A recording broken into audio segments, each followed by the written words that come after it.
I check this microphone's on? Yeah, it's on. Yeah, okay, checking.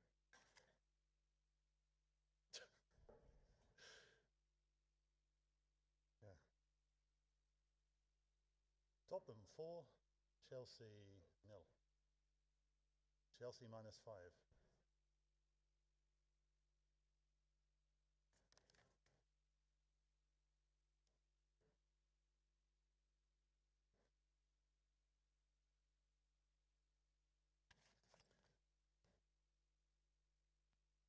Starting in 5.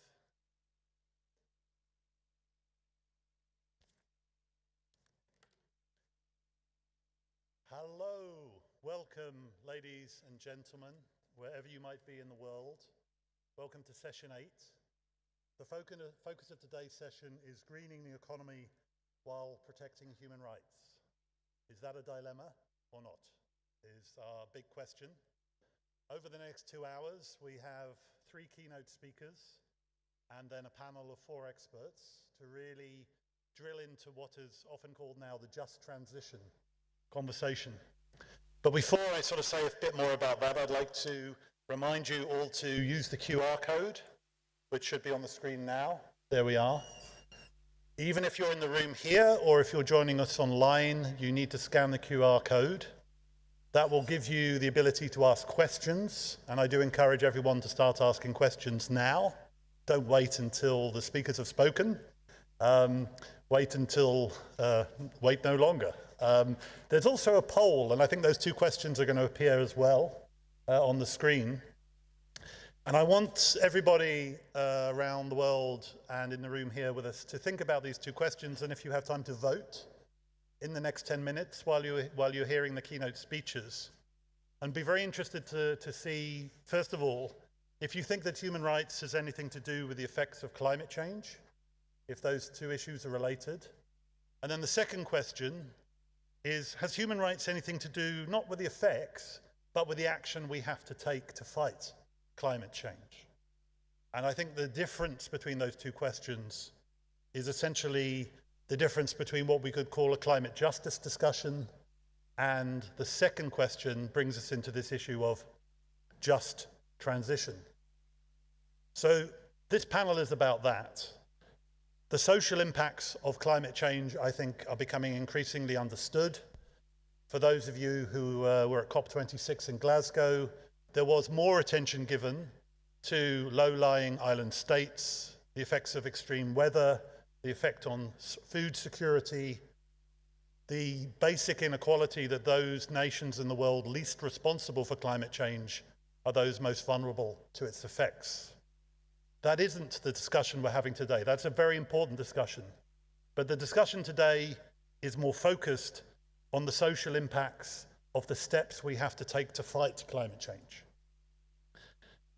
And this is a big issue because we are now looking at decarbonizing the entire global economy, starting with energy and transport and a few other business sectors. But eventually this is about every business sector in the world. And there will be social impacts. We hear a lot about the positive impacts of the green economy that's coming.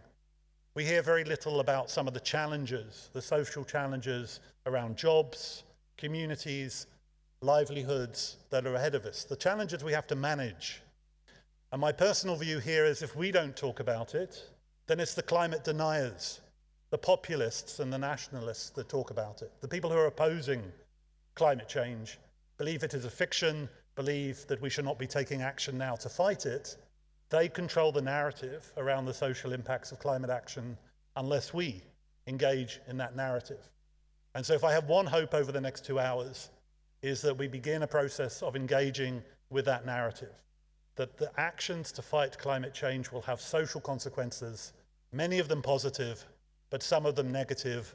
Let's not hide that fact. Let's engage with it. Now, also important, I think, another hope for the next 2 hours is that we begin to think, what are the standards that we need around the world to really bring everyone together in this just transition conversation? The issue is, at the moment, the supply side of this equation, the demand side of this equation, and the financing side of this equation either do not have social standards or the social standards are not aligned with each other. What do I mean by that? On the supply side, we have the traditional oil and gas companies that, of course, have to decarbonize, have to move to net zero, have to change a lot of their daily business. Some of them do have social and human rights standards at the moment. Can those be adapted, brought forward to the green economy? What about the renewable companies that are moving in? Wind farms, solar farms, etc. Much less attention, I would say, to social impact there. And also transition commodities. We're going to hear later this morning from a diversified mining company, Glencore, that is involved in the high carbon side, but is also digging cobalt out of the ground and is one of those big mining companies that's involved in transition minerals. Those also have significant human rights effects on indigenous peoples. And if anybody thinks that the transition is going to mean less mining, we need to wake up to the fact that the green revolution will mean more mining in the world, not less mining. Less coal mining, but more mining of cobalt, lithium, nickel, aluminium, copper, rare earth metals, etc., the commodities essential for the transition ahead. And finally, the finance sector. We will hear later this morning from the European Bank on Reconstruction and Development, and I want to congratulate EBRD for developing a set of just transition principles amongst the multilateral banks that was launched at Glasgow COP26. So there's one piece of the financial sector that is trying to align with the social risks. But if we look at the TCFD, the Task Force for Financial Carbon-Related Financial Disclosures, there's no social risk element at all to TCFD. So many of the financial standards that are emerging around climate are social neutral or social agnostic. We need to get those standards aligned around some of the social things we're going to be talking about over the next 2 hours. So is it possible to develop standards that can cohere between the supply, the demand, and the finance sides of this equation? Final word is that a lot about just transition is context dependent. So whatever we do at the top-down level globally, it has to be informed by what's happening on the ground. Very pleased that one of the keynote speakers will be joining us from South Africa. Cyril Ramaphosa was famous, I think, on the 2nd of November at COP26 for announcing South Africa's transition away from coal with the support of $8 billion of international investment. This is a big deal for an economy like South Africa. So we will hear a little bit more about the South African plan around just transition. But there's Indonesia, Colombia, there are many parts of the world at the moment where this challenge, particularly around coal initially, will be fundamental and great, and we need to understand the local context. And the local context has to inform the way that we develop international standards on just transition. So, I won't say any more, but I will encourage you again to ask questions now and over the next half hour as you hear in the keynote speeches. If there's anything that you want to react to, please post the question, because we'll be coming to Q&A after we've heard the first three keynote speeches. I'd like to welcome to the panel, up to the lectern now, Martin Saladan, who represents the Swiss government, SECO, which is the Economic Cooperation Agency of the Swiss government. Martin, the floor is yours. Thank you.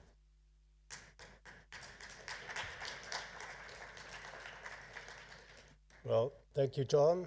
Ladies and gentlemen, good morning. It's my pleasure to give some opening remarks to this workshop today, to this working session on just transition. When I think of just transition, I have the following question in mind. If we do not want coal anymore, what are we then doing with the coal miners? Moving from a high to a low carbon economy must be just, also for workers affected. So we have to combine the social angle with the climate angle in a just way and not use just transition as an argument against swift action combating climate change. Conceptually, just transition was included in the 2015 Paris Agreement, to which Switzerland signed up to too. It was reinforced at the COP26 in Glasgow. In Switzerland, Swiss-based companies are requested to adhere to the international responsible business standards and to observe human rights. Large companies are to report on environmental and social issues, and alleged misconduct under the OECD guidelines for multinational companies can be brought to the attention of our national contact point. At SECO, we are convinced that private initiative and creative entrepreneurship are vital. My division, the Economic Cooperation, is therefore promoting reliable economic framework conditions and innovative private sector initiatives which are crucial in the just transition process. In order to fight inequalities and avoid social tensions, we have to address the economic, the environmental, and the social imperative at the same time. Now, we at SECO, we are working on all three imperatives in a holistic way, and this is also enshrined in the new Foreign Economic Strategy, which was recently approved by our Federal Council. Specifically now, to ensure economic sustainability, we make use of the creativity of the private sector. Let markets guide where resources should be allocated, while governments, like us, are setting the right incentives. This includes correcting market failures, like market prices that are not reflecting, carbon prices that are not reflecting the true cost to society. To ensure environmental sustainability, research, private and public capital mobilization, scaled up environmentally friendly technologies, business and consumption patterns are all key. In terms of the social aspects, appropriate standards must provide a robust framework for labor and employment challenges, like decent work being part of just transition. Furthermore, the social dialogue must function, and themes like retraining and skills development must feature. All this we cannot do alone. International organizations like the ILO and multilateral development banks support us in these endeavors. And let's not forget about another important actor, the financial sector, which plays a crucial role in all this. Switzerland, and specifically Geneva, as we are here, are well placed with, for example, the Building Bridges initiative being its youngest proof and motivating SECO to fund, together with private banks, the SDG Impact Finance Initiative, SIFI, to bring private and public finance together. As for just transition, there are many opportunities to be seized, and they are a priority in SECO's work. We can create decent and greener jobs. We can help defining ESG standards for relevant sectors. We can help to manage natural resources more sustainably. We work on increased energy efficiency, and in our multilateral agenda, we are strictly not supporting any coal-fired power plants. So by doing so, we can address poverty, inequality, and gender gaps with the aim of leaving no one behind. Let me give you maybe some concrete examples of our engagement. SECO is joining, for instance, forces with ILO for decent jobs, inclusive economic growth, and workers' protection in order to promote the just transition towards a carbon-neutral global economy. The program Better Work can be mentioned here. Another example is governance in the mining sector, and we'll hear more about that. It's another key topic. Switzerland is supporting EITI, the Extractive Industries Transparency Initiative, and we do not only financially support it, but we are also an active board member and shaping the initiative. We are committed to a transparent and accountable extractive industry with clear standard setting, and a lot of that can be attributed as a success also to EITI. Furthermore, SECO promotes sustainable trade agreements and traceable value chains that comply with international environmental, climate, and labor standards. So, ladies and gentlemen, to conclude, first, I think just transition will be a gradual process, but it has already started. Its impact on jobs is huge. Let's support workers in affected sectors. Second, private sector and governments have their roles to play. The private sector, including the financial sector, can turn responsible business practices into a comparative advantage.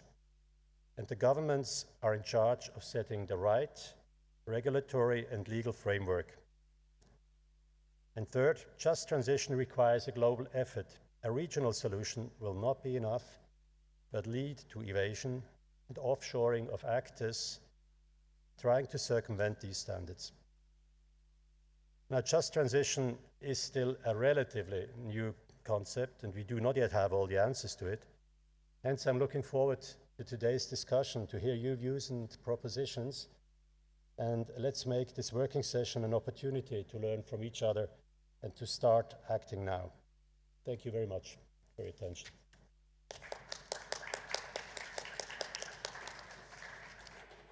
Thank you, Martin. Please join me here. I'd like to introduce Rachel Kite, who is Dean of the Fletcher School at Tufts University in America, but that really doesn't do it justice, I think, Rachel. So, former IFC, many hats at the UN, some of them ongoing, and also a key advisor, I think, during the UK's chairing of COP26. Rachel, I could think of no better person to steer us through this conversation, the social gap. What does that mean? Leaving no one behind in the context of climate change. What are the guardrails we need to take us forward? So, Rachel, the floor is yours. Thank you. Well, good morning, everybody. Good afternoon, evening, if you're online in a different time zone. Thank you very much, John, for that introduction, and thank you to the Swiss authorities for hosting this conference, but also for your leadership. I'm delighted to be here. In 10 minutes, I'm going to try and sort of give a 64,000-foot view of a number of different pieces that have to come and fit together if we're going to make the transitions that are, in some extent, already underway, work for everyone in the next 2 decades. And then maybe at the end, pull some thoughts together in terms of what guardrails we need. But I think it's just it's worth me, at least at the top of this discussion, restating what the challenges are. So we have agreed as an international community that we need to limit warming to 1.5 degrees. The science has agreed that. We're sort of somewhere below 2 to 1.5. That means deep decarbonisation. That deep decarbonisation needs to move very quickly in the most carbonised economies. It also means that we have to cut about 45% of those emissions then before 2030. This isn't something where you backload, we have to front load that process. That means the energy transition has to go first because everything runs off that energy transition. That has been adopted in shorthand as net zero by 2050. We have an extraordinary array of firms from around the world committed to net zero by 2050. And what we saw in Glasgow, despite perhaps an underwhelming sense of translating ambition into action in Glasgow at COP26, we did see a shift of focus from pledges towards 2050 to pledges towards 2030. And we saw an extensive number of governments, but also private firms, making clear what their 2030 targets were going to be. And of course, in Glasgow, what we saw was Glasgow Airport start to look like Davos, with a lot of financial sector leaders turning up, also then making their own net zero commitments. And of course, that led to an extraordinary debate about greenwashing and who holds who accountable for what pledge and what claim in what way. And I'll come back to that later on in my comments. So net zero by 2050, substantial change in business by 2030, but all perhaps operating in what I would call an atmosphere of hybrid governance, beyond where governments are regulating and certainly beyond where the international system is enforcing. Just last month, the Working Group 2 of the IPCC came out with the first report on adaptation and impacts for many years. And there's going to be another report coming out in the next few days on the mitigation issues, or how do we mitigate climate change. But this report on adaptation and impacts was significant. It was described by Antonio Guterres, the Secretary General, as an atlas of human suffering. Basically what it shows is that wherever you are in the planet, you are already impacted and will be more profoundly impacted by climate change in the coming years. And as we learnt through COVID-19, none of us are safe until everybody is safe. And the stresses and strains of what it means to be resilient within our communities, within our supply chains, within our economies, within our financial sector, this is all now a work in progress as A, we understand the ramifications, and B, we understand what it's going to take to protect ourselves. I think it's also clear that in the last couple of years we've understood that we really are at war with nature, and that there is no way that we can build a just or a fairer world unless that war comes to a halt. And that is waste and pollution, it is climate change, and it is biodiversity loss and species extinction. But the role that climate change is playing in speeding up those other environmental catastrophes is, I think, better and better understood. And it's not just the most vulnerable and those on lowest income in low-income countries. It is also the ravaging impacts of climate change in industrialized countries.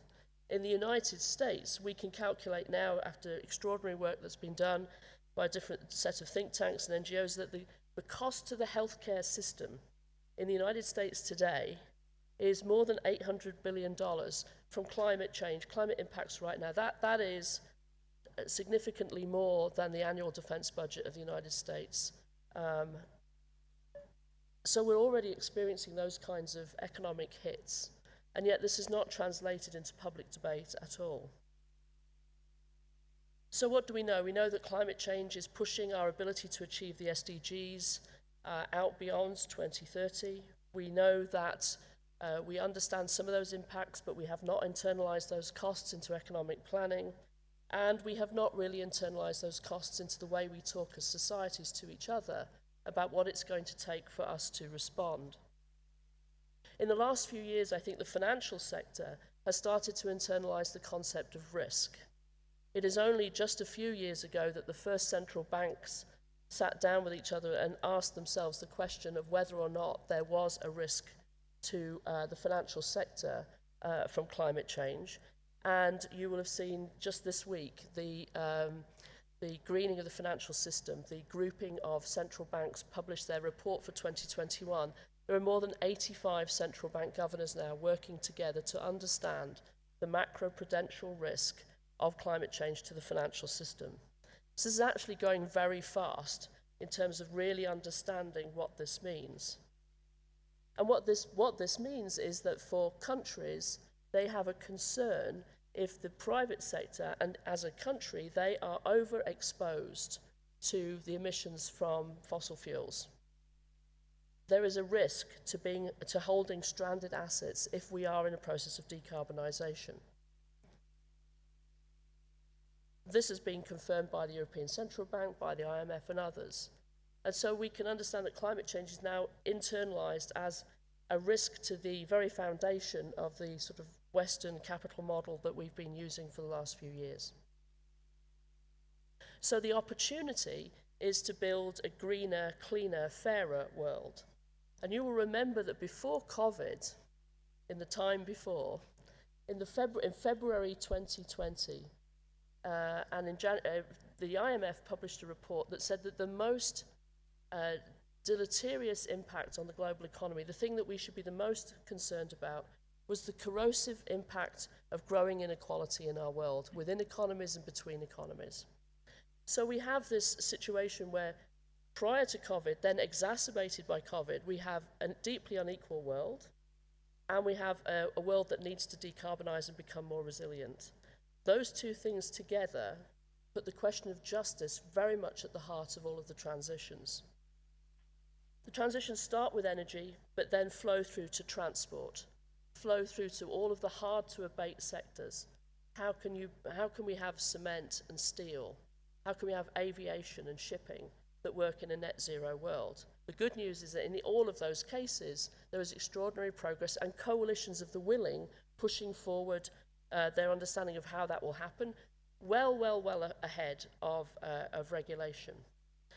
Then we have the food system. How do you put a plate of healthy food, nutritious food, in front of everybody that is affordable and desired within your cultural context? SDG 2 says we're looking at zero hunger. Actually, what we're looking at is putting nutritious, affordable food that is desired in front of everybody. And that has a huge interplay with climate change, because it goes to how we manage land, how we pay farmers to farm, what they grow. And, of course, we have financial system, the lifeblood of our current economic system.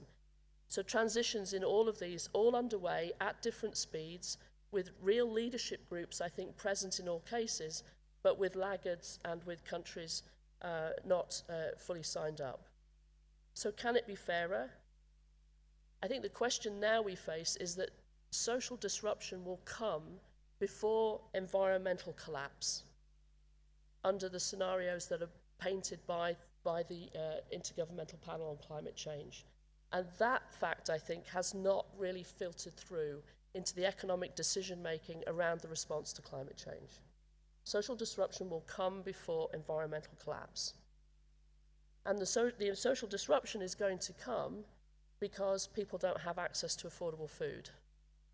People can't access energy. People won't be able to prosper.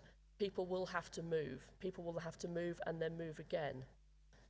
The cities that receive, and the sponge cities that receive people who are migrant as a result of climate change, will not be able to cope with the influx. And in almost every country in the world, and this is research that we're undertaking at the moment, there is no real data on the economic and financial cost to local communities of the migration and the shifting and displacement that's already underway.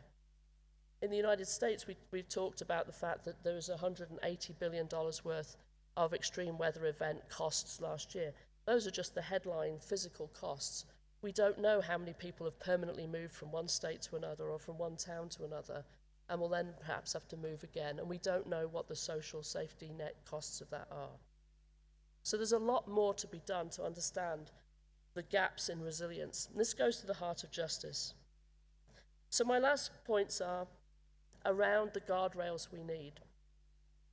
This transition is not going to work if it only works for the 1%, because the disruption will actually, as we've seen in extreme cases, destabilize everything. But we don't have effective prices on carbon everywhere. We don't have national determined contributions from countries that align with 1.5.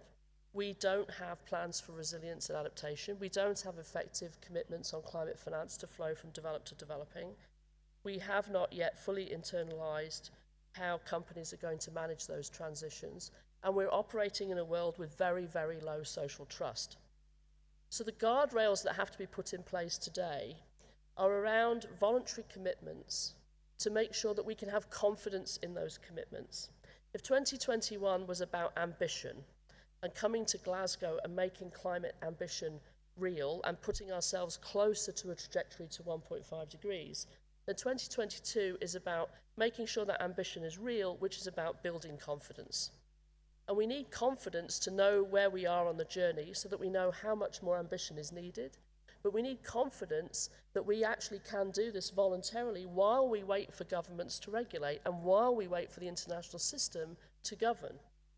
So what does that mean? It means that in voluntary carbon markets, we will have to come up with voluntary standards on claims that companies make when they say that they are net zero and that they wish to offset some of their emissions. We will need to have voluntary sets of principles around what is a carbon credit. We will need to have integrity at the very heart of what it means to be on a transition pathway. All of these things are in place at the moment in hybrid governance forms. We have governments sitting with think tanks, sitting with civil society, sitting with academic experts and others, inventing the rules of the road, inventing the guardrails. And just yesterday, the Secretary General announced the formation of his panel, which is to put the guardrails on claims being made by everybody other than a state.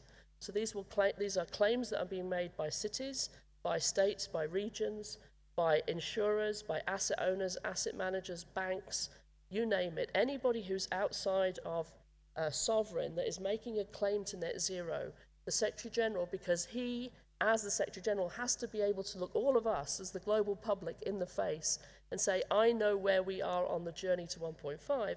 He has asked for these guardrails so that he can make some assessment of whose claims are legitimate, whose aren't, what is the integrity in that.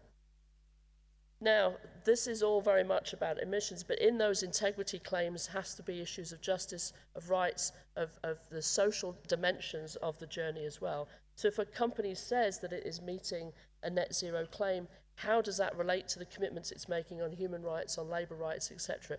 Can you make a net zero claim and say that you are helping curb emissions and be considered, therefore, a worthy investable enterprise if you haven't got those things sorted out as well?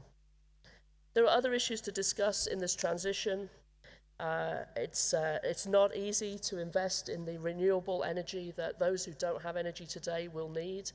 The investable prospects are made much more difficult by supply chain disruptions, made much more difficult by the costs of freight, the costs of energy now as a result of the war.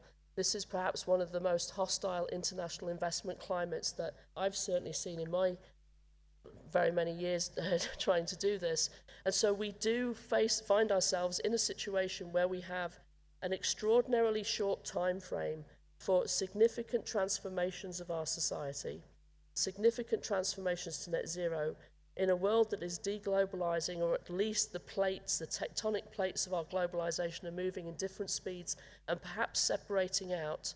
And in a world where I think the UN, the World Bank, the IMF and the WTO strain and struggle to have these kinds of conversations, where the private sector still finds it difficult to find a seat at the table where it can be trusted, but where it can also turn up with integrity. So in the middle of all of that, this transition has to be one that has human rights at its core, but I think those are conversations that are in large part still remain to happen. Thank you very much.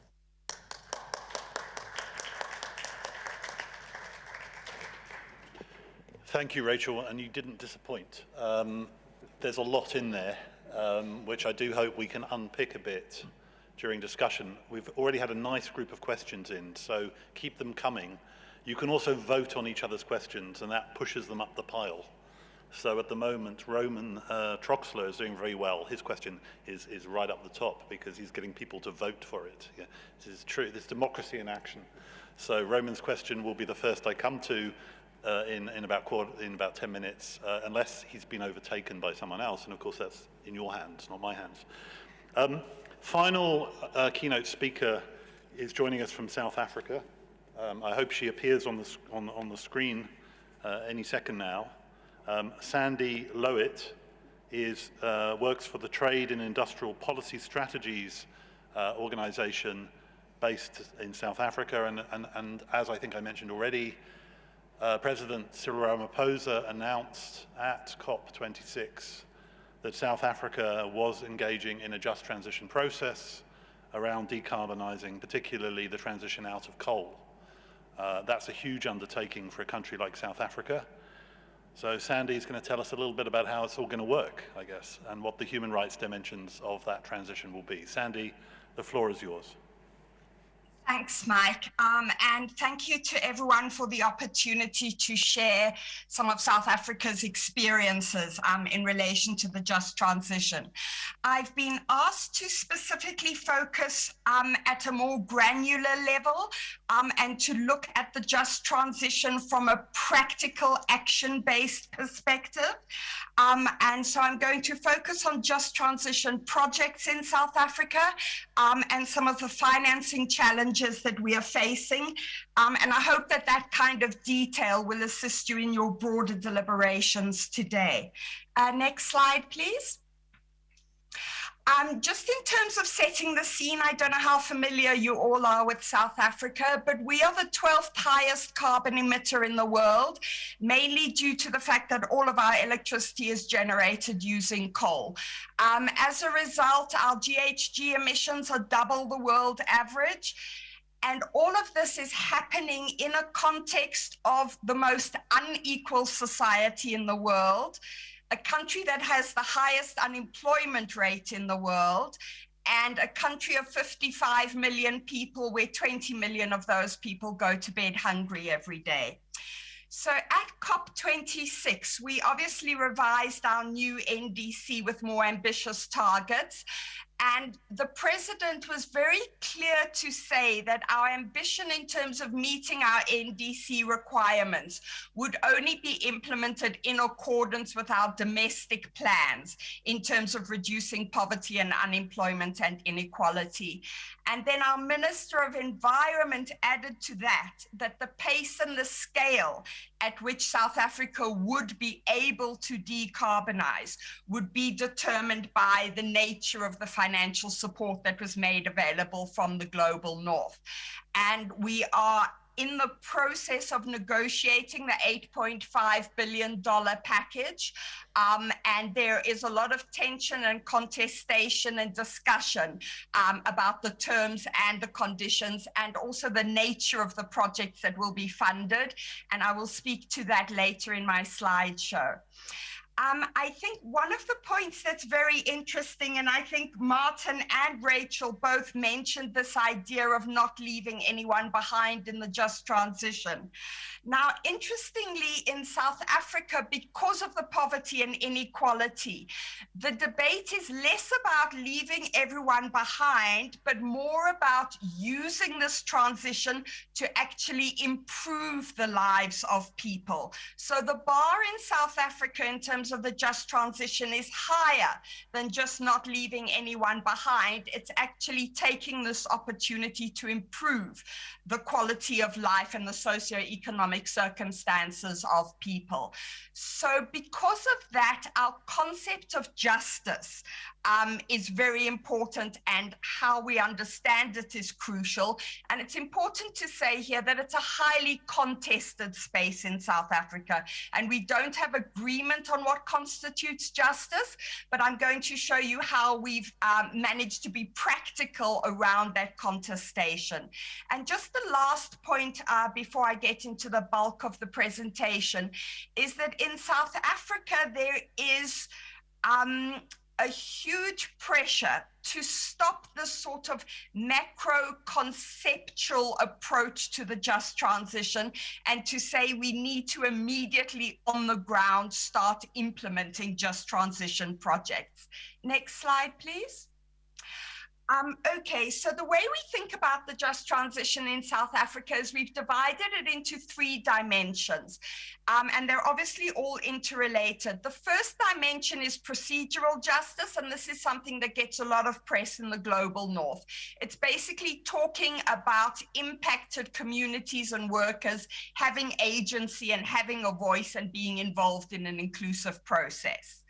Then the second element of justice is distributive justice. And this is where, again, the focus in the global north is very much about creating alternative, decent jobs for mine workers or communities who have lost their jobs or their livelihoods. In South Africa, it's a broader debate and very much about who is going to pay for the just transition and who are the beneficiaries. Is it only going to be a narrow group of beneficiaries in terms of impacted workers, or does it need to be a broader set of beneficiaries? And then the third element, which is incredibly important in the global south and doesn't get as much press in the global north, is this idea of restorative justice. Now, in South Africa, we have to deal with the dual legacy of colonization and apartheid. So there's a real need on the ground to consider the damages that have occurred in the past to individuals, communities, and the environment. And what you'll see with the projects that we're finding on the ground for the just transition in South Africa at the moment is that a lot of them are actually based on restorative justice. Next slide. Right. Now, what we've done is, as I said, it's a highly contested space. So the way that we are being able to move forward in this contested space is to say that within the 3 dimensions of justice, there can be varying levels of ambition. So on the right-hand side there, let's just have a look at procedural justice. At the bottom there, you could run a really basic, simple, inclusive process where you have one workshop with an affected community and the workers. You listen to what they say, and you either take that or don't take that into consideration with your planning going forward. A more ambitious approach would be to have a 6-month or year-long dialogue where you actually empower people in the community to explore various options and alternatives. You elevate them in the conversation, and hence you make their inclusive participation more meaningful and give them a real voice. On the left-hand side, what we've basically said is that across those 3 dimensions, we can say you either have a low ambition in terms of the just transition or high ambition. So we have certain private sector players who are at the bottom there who want the status quo to remain and basically say we don't need to do anything in terms of the just transition. At the very top, in terms of transformation, we have certain radical elements of the labor movement, for example, who believe we need to get rid of capitalism and we have to have green socialism. We're finding a general movement of people at the structural reform level, which says we need to keep capitalism, but we need to change a lot of the structural functioning in the economy and in socioeconomic development. And there's a lot of focus on the role that the financial sector plays in that. Next slide. So what we did is we decided, let's take that thinking and apply it to actual projects so we can start creating a knowledge base of what the just transition is going to look like in South Africa. So we're focused in looking at projects in Mpumalanga, which is where all the coal-fired power plants and coal mining activity is. And as Mike said, we're focusing on the energy transition initially, but this obviously needs to apply to all industries, all sectors, and all geographies. We found that the drivers for just transition projects are coming from just about everyone in the economy, a lot of government activity in all spheres, a lot of private sector activity, specifically from the mining houses and from Eskom. And then we're seeing the research community, and we're finding a lot of special purpose vehicles that are being created as particular drivers for just transition projects because of their complexity. We didn't say what would be a just transition project. We let people self-identify what they considered a just transition project, but we obviously excluded anything to do with fossil fuels and brown projects. And we basically ended up with a sample of 26 projects, and we collected commercial, financial, and social information on them. Next slide. So what we did is we created an incredibly simplistic model. And basically on that vertical axis, we've put the price of the project because financing these projects is a major impediment to getting them implemented. And then on the horizontal axis, we've put the spectrum of just transition ambition. So on the left-hand side, we've got projects which are low ambition. So that one block on the left-hand side could be, for example, creating a decent job. And that is the only impact you're looking for from your just transition project. On the right-hand side, where you see a stack of 7 or 8 blocks, that is a more ambitious project, which is aiming to create decent jobs for displaced workers, but also new livelihood opportunities for the surrounding community. It's looking at providing reskilling and retraining. It's looking at increased service access, increased asset ownership, and rehabilitation of the environment.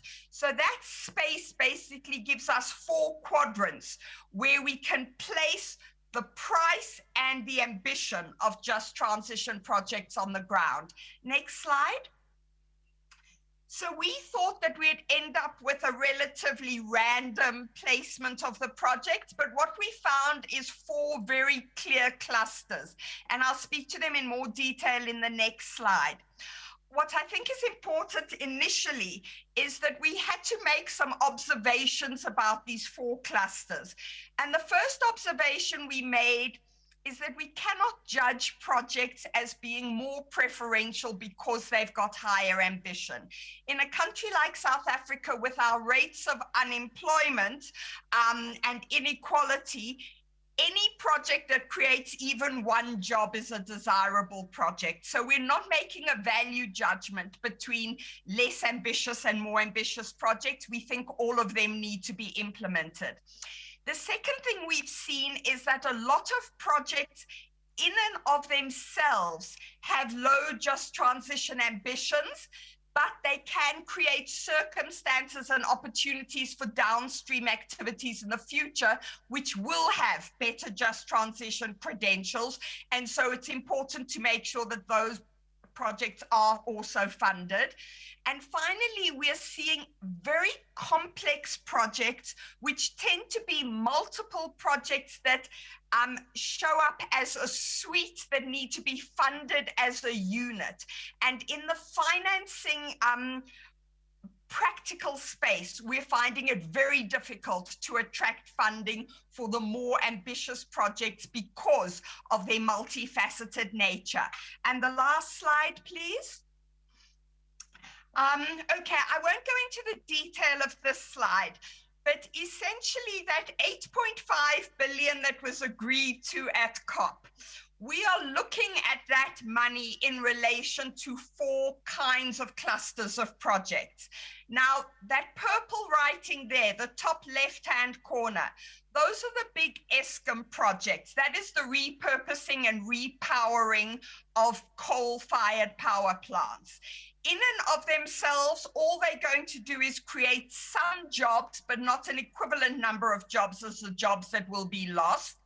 And those projects are fighting for the 8.5 billion together with, for example, those orange projects, which are very, very high ambitious projects, but offer very high challenges in terms of the innovativeness of financial products that we will need to actually get funds to them. And so we need to be able to decide how we focus that money on a different spread of projects, which are all going to deliver different outcomes. And I know I'm running out of time, so my last point is those 3 arrows at the bottom. Basically, our research is showing that the more ambitious a project is, the harder it is to get financing for that project and the harder it is to implement that project. As a result, what we are saying is, from a Global South perspective, as we increase our ambition in terms of just transition, we're going to need more support and more cooperation, both on a technology side, on a technical assistance side, and on a financial side. I hope this has been useful for you. Thank you very much. Sandy, that was brilliant. I mean, you really took us into the granularity and reminding us that $8.5 billion sounds like a lot of money until you work out how you're going to spend it, and then it doesn't feel like much at all. I want to open it up now. We've got the jockeying for position in the questions, so the last 30 seconds, your chance to push them up. Just to say, if we don't get to all the questions now, the others are going to stay up for the second hour, so we will try and get to all the questions. But Rachel, you mentioned in your speech 2 things I've written down here. Social disruption will come before climate collapse. You also said we're now operating in a world which has very low social trust. So what do you say if an environmentalist tells you that this just transition stuff is just delaying us and maybe even allowing for some greenwashing to go on? Shouldn't we just cut forward? Aren't we just making things more complicated?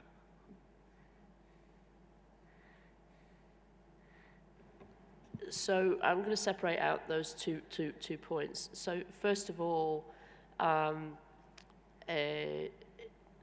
if we are going to, so let's take a developed country with an energy system that's built out.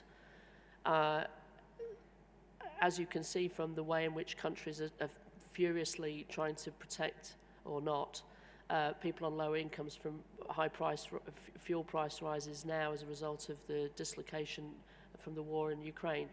You know, nobody's energy system is actually serving everybody very well anyway. We have huge transmission losses, they're highly inefficient.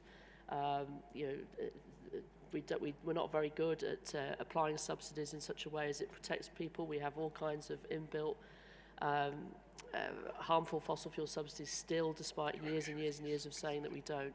So if you think about that energy transition, you think about building, and to Sandy's point, building an energy system which actually meets the needs of providing people, households, with the electricity that they need, or the energy that they need, and then is an energy system that's fit for the new industries that we will need, which will be decarbonised and producing the things that we need in the future.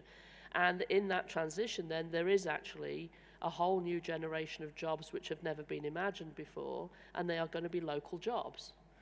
And so, I think that that part of the transition is fairly provable. I mean, that there is a proof point there. I mean, so I live in the northeast of the United States at the moment.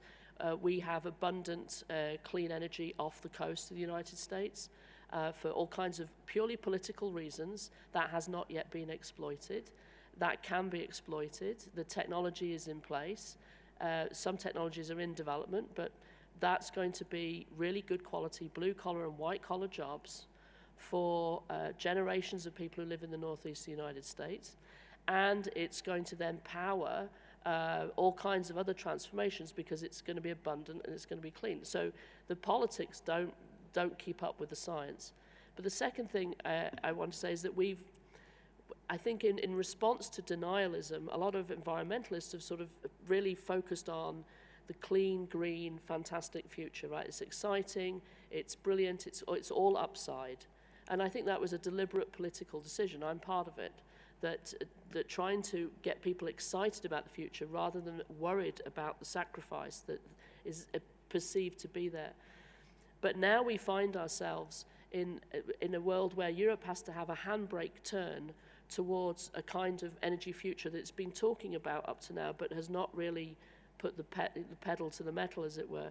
And in that, when you execute that kind of hairpin turn, there is a risk of disruption and there is a risk of dislocation.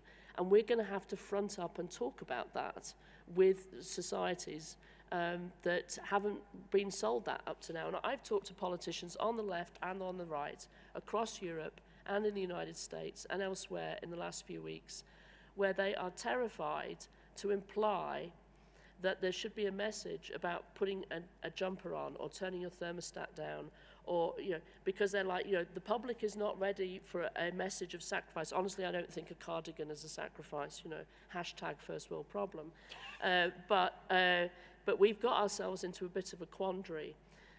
But I don't feel that the climate movement is pushing against a just transition. I think the climate movement is trying to work out how to sell a just transition. Thanks, Rachel. Martin, a couple of questions for you here that have come through. Why does Switzerland, SECO particularly, still promote investment protection treaties with developing countries, which disable these countries from imposing environmental laws on Swiss companies? And the second question is, Swiss-based companies are often linked with human rights violations in low and middle income countries. Should we not be doing more to avoid this happening? Are we enjoying from this fruitful exploitation of resources, and what can we do? Well, thank you for these questions. They are very big questions, and Switzerland is not alone, but it's addressed to the Swiss authorities here. I guess it all relates and hinges also on the Responsible Business Initiative, where the Federal Council has prepared an indirect counter-proposal. And that indirect counter-proposal is actually putting new reporting and due diligence obligations on companies. And I'm looking forward really to see what is happening, because I think the first tour of that reporting will appear for the year 2023 in 2024. Now that's still a while to go, but at least we are on the right path, and I think that'll help us to get more in terms of also international commitments and follow UN and OECD guidelines we are following. With regard to investment treaties, I'm personally not the expert on those treaties, but I know that there are discussions ongoing on how to formulate them also in accordance with domestic law in a more stringent way as well. Believe me, not everything what you see in the press is the state of art. A lot is happening behind the scenes, and I think these investment promotion treaties are sort of being highly discussed also at my office where we're dealing with them. So maybe, yeah, we can deepen that also separately, and I can also bring you in touch with experts who are more deeply involved. But I think a lot is happening, and we have also to look into a level playing field somehow. I think Switzerland is not moving too poorly or not presenting itself too poorly together with industry and the private sector and the financial sector. Another question I saw was on the side of, are we naive to work the way we are working? And I don't think we are naive. We had yesterday a workshop, number 4, where we talked about sustainable finance and impact finance, and we had some excellent examples how things can go and how the public and the private can join hands in terms of mobilizing capital, of mobilizing the right standards in order to move ahead for the bigger, better. And I think we had examples from pitch. We had social impact bonds. We had green bonds and other things happening, which are all supporting. We are on the right move. And as I said in my introductory speech, I think we are all to act globally, and we have to make sure that we are not singling out individual aspects and regional aspects. Otherwise, you have quickly evasion, and that's not what we want. Thank you, Martin. And thank you also for picking up that third question that seemed to have disappeared from the feed. I don't know, it wasn't us, but thank you for doing that. I want to come to Roman. Roman, your question was number 1. It's now, it got delegated down, but it's still there. And I think it's the perfect question for Sandy. Sandy, you still with us? I am. Great. So the question from Roman is, does it still make sense to focus on green jobs in one strategy and decent jobs in another one? And what would be a good term for jobs towards the just transition? And what criteria should we use to measure justness? And I think your presentation actually tackled that a bit, but do you want to respond to that question? I think it's a wonderful question and a very difficult question to answer. I think there are, being very specific, I think there are 3 issues that we're dealing with in terms of these kinds of jobs in South Africa. The first one is that coal mining is a particularly well-paid industry in South Africa. So if we look at education levels versus income learning, our coal miners are earning a lot more than their equivalents elsewhere in the economy. As such, the challenge will be to create jobs for them at a similar type of income. And given their skill set, we don't believe that that's easily going to be achieved. So that's challenge number 1. Challenge number 2, in terms of what is a just job, is that people want to stay in their current locations. And in South Africa, our coal mining and our electricity sector is in a province known as Mpumalanga. And the green energy jobs, for example, will be in the Northern Cape, which is 2,000 kilometers away. So the new green jobs are not going to be in the vicinity of where people who have lost their jobs from decarbonization are going to be based. And then the third problem is, and this is something that Europe's had experience with, is that our coal mining and coal power plant areas are mono economies. They don't have a diversified economic base. So when we're talking about what will be a just job, we need to look at where will the job be? What income level will it provide? and what certainty and continuity can it provide going forward?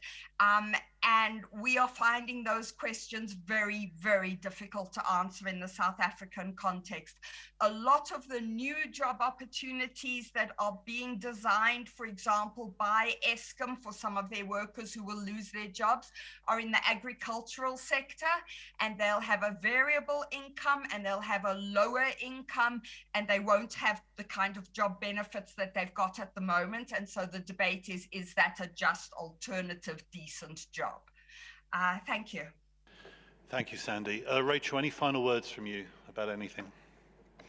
Well, I just to take the justice and up to the sort of the international level to complement what Sandy was saying, is that I think what's been successful over the last few years is making the point that we've just got to get out of coal, scientific basis for that, and that we've got to get out of emissions from fossil fuels more broadly. And then there's a question of, you know, who's going to pay for your carbon capture, storage and use, and whether or not that's even viable, and should you just go to renewables. I think we've made that point quite well, and the financial sector, both public and private, has sort of started realizing that that's not where the future's going to be. And so you see two things happening, which is a narrative coming from the global north to the global south, which is we're not going to fund fossil fuels anymore, in countries where there is huge energy access needs still. And then you've got a move to private within the financial sector or within firms, which is that being publicly listed as people start to ask you questions isn't viable, so you see the move to private. And so there's a legitimate issue of green colonialism, right, which is where is the commensurate offer from the global north for the Marshall Plan scale investment that we need in green energy and green infrastructure?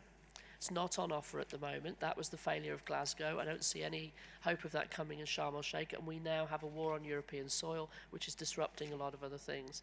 So that has to be solved for. And then what do we do? What do we do with? What do we do in a world where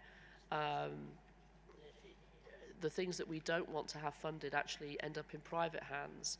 And I think we see a very different landscape within private investment in the private sector. So these are imponderables, but the developed world is going to have to put more on the table if other countries are going to be making the transitions that everybody wants them to be able to make and that they themselves need to make. And that's been a failure so far. Thank you, Rachel. And final, Martin, there's a question lower down the list. As I said, the other questions are not coming off. We'll come to them in the second panel, but this one, I don't think there's anyone else who could answer it, Martin, around commodity trading. A third of Switzerland's market share, or Switzerland's a third of the commodity market trade worldwide. Why are they not submitting to the EITI rules, the Extractive Industry Transparency Initiative? Well, I think another relevant question, obviously, since we all know that the traders, they play an important role, and Switzerland is an important hub for traders, not the only one in the world, but it is true that there's a lot going on. And I do not want to speak for Glencore, for instance, who is in the room with Anna Krutikov, who will be afterwards up here to say more about it. But I can say that we are engaging in the Commodity Trading Transparency Working Group at the EITI, and there's a lot happening. We finance pilot activities as well with them. And it's, for instance, several members of that group, or several companies working together in that group, they have agreed to develop disclosure policies, and I think there's several ones like Trafigura, like I think Glencore too, and others, Vitol, Gunvor, etc., who are working on those issues. And the government of Switzerland is constantly, or is regularly at least, in contact. We have a platform where we engage with the traders and that industry in Switzerland, which is very important since it has its advantages, it has its risks, as we all know, but it's important to us. We can't deny it, so we are working on that. Thank you. Thank you, Martin. Thank you to Sandy, Rachel and Martin. Round of applause, please. Right, you guys don't go anywhere. Those online, stay where you are. Rachel and Martin, thank you. You can physically remove yourselves from the panel. And Mustafa and Anna, if you can relocate yourselves to the panel. and we have two people joining us online as well. I didn't introduce myself at the beginning of the hour. I've been told to do that. John Morrison, CEO of the Institute for Human Rights in Business. We had a question, where is the Human Rights Organization representation on this panel? So maybe I answered that question. I'm very pleased that we have Nemo Bassi joining us live from Nigeria, a human rights defender known to many people. Nemo is having connection problems, so we won't see him, but we will hear him live. Nemo, are you with us? I'm just going to, just to check you're online. Yes, I'm with you. Nemo, Thank greetings, you. Right. We'll come to you a bit later. Mustafa Gueye is the Chief Green Jobs Lead at the International Labour Organization. Mustafa, did I say your surname right? I didn't, probably mispronounced. Oh, it's Gay, right, okay. Mustafa Gay, yeah. Green Jobs Lead at the International Labour Organization in Geneva. Anna Krutikov, Head of Sustainable Development at Glencore. I guess Glencore needs no introduction. No, don't think so. Certainly not in this room, but maybe globally you are the biggest diversified mining company in the world by one of the biggest, right? By money, maybe the biggest, or well, we can talk about that later. Doesn't matter. You're big, one of the biggest. And Isabel Blanco is the associate director leading on these issues at the European Bank for Reconstruction and Development in London. Isabel, hola, ¿cómo estás? Hola, buenos días. Great. All right. This is more interactive. And as I say, we're going to come to the questions, so please keep them coming and vote the questions. And we're just going to bounce this around, and any of the four of you can ignore the questions I'm asking you and pull on some of the things that were said in the first hour, some of the questions that have already been asked. Let's move it around a bit. Mustafa, we'll start with you. What's the importance of placing workers and labour standards at the centre of any transition?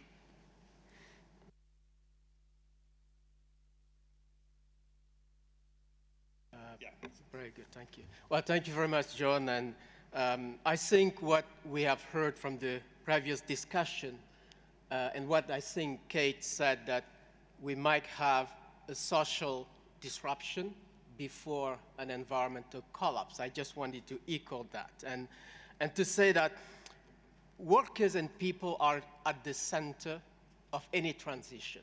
And here we are talking of major economic transformation.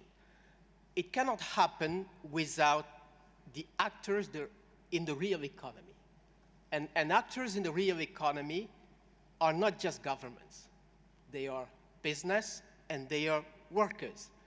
And this is so much important in this case because we have found in the ILO that if the world moves seriously towards a low carbon and a circular economy, there is a potential for up to 100 million jobs by 2030.